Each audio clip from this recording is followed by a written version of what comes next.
Hey guys, and welcome back to my channel. My name is Anita and I'm on a mission here to build the ultimate health and wealth channel on YouTube. For those of you that are new here, I am a real estate investor in the UK and have been for the past 7 years.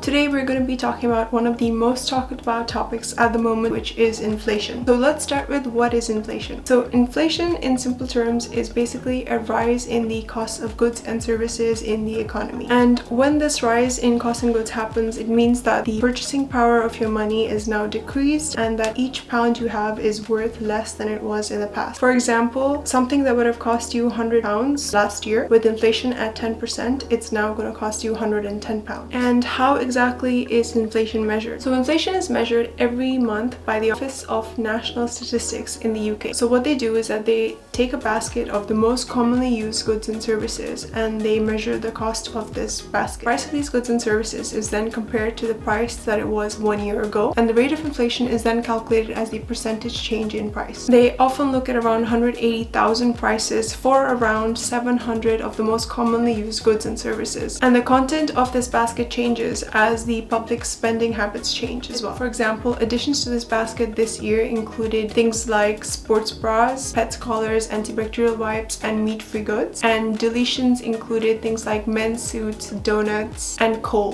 Given the contents of this basket, your own personal inflation rate might be quite different from the one reported by the Office of National Statistics, or ONS. In fact, there's actually a calculator that I've linked down below that you can use to calculate your own personal inflation rate. So the type of inflation that I've just mentioned is measured by something called the Consumer Price Index, which in July was at 10.1%, the highest in the last 40 years, and in August was 9.9%, so a slight decrease. And what this means is that the price compared to last year at the same time are up by 9.9%. This is the highest it has been in the last 40 years of the UK's economic history, and it's also the highest in all of the G7 countries, including USA, France, and Italy. And to give you an idea, the normal Consumer Price Index, or CPI, that the Bank of England normally targets is 2%. I have also included a table over here to show you how the prices for some of the most common items that we use have been impacted because of inflation. So in addition to Consumer Price Index, or CPI, in the UK we also use two other measures of inflation. These are RPI, Retail Price Index, and CPIH, so Consumer Price Index including housing. So before we delve into the differences between these indexes, there's another phenomenon happening which has been named shrinkflation. And what this means is that products that consumers would normally buy have suddenly started to decrease in size without a subsequent decrease in their prices. For example, consumers have suddenly started to notice that their multi-pack of crisps of 6 is suddenly being reduced to 5 and it's costing the same price as it did a year ago. This is a bit cheeky of retailers because often consumers pick up their normal favorite product and check out with it only to go home and realize that there's one pack of crisps missing.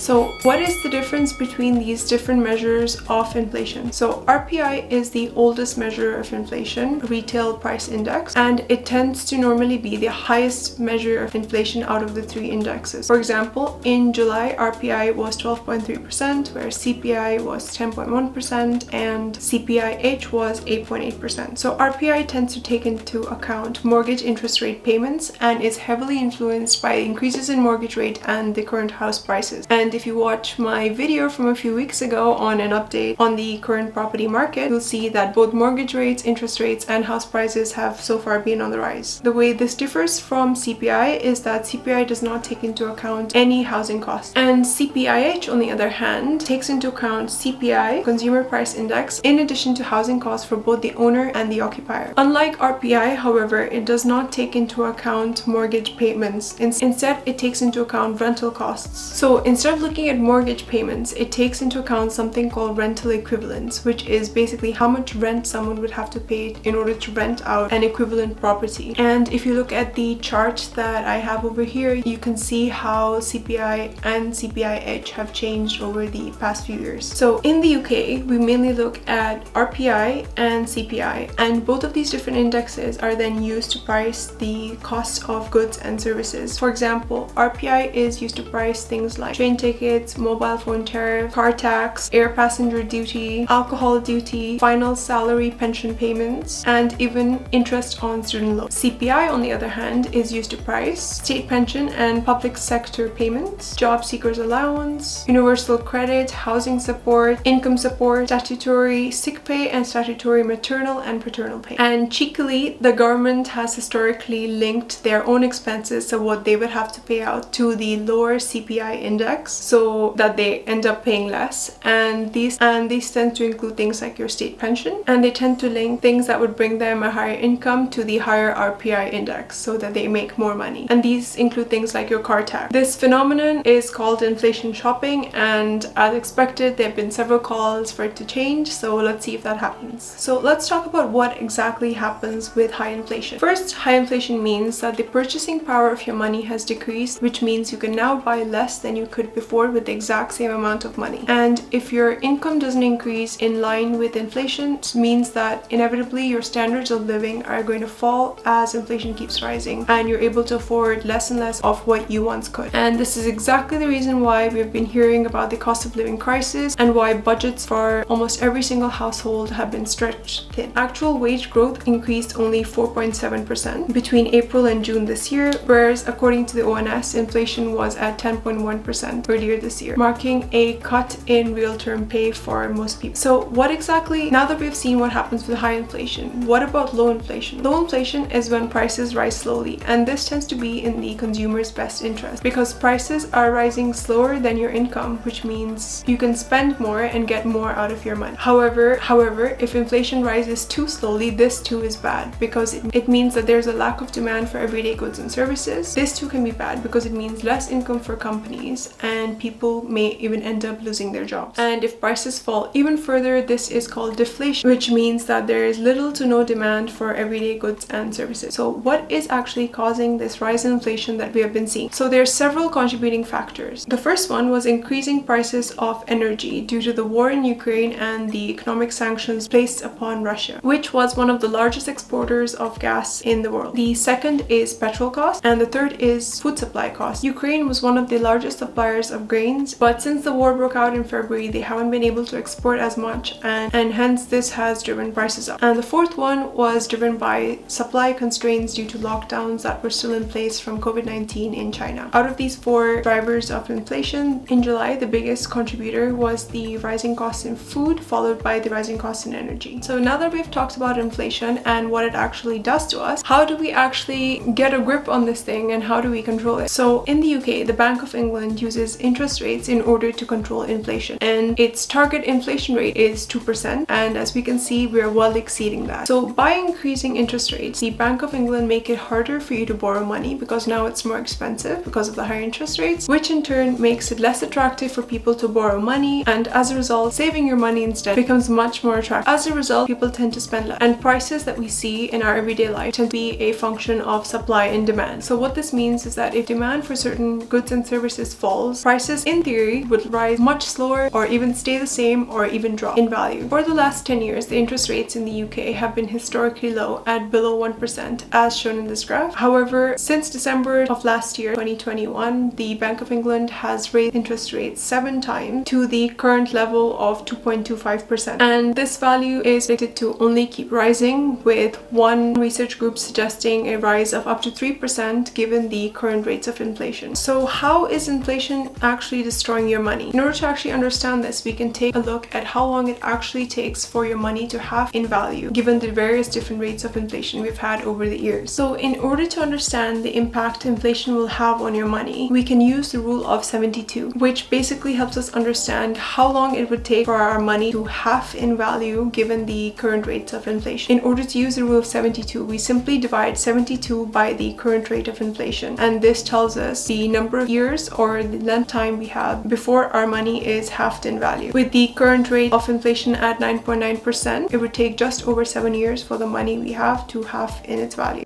This is absolutely shocking.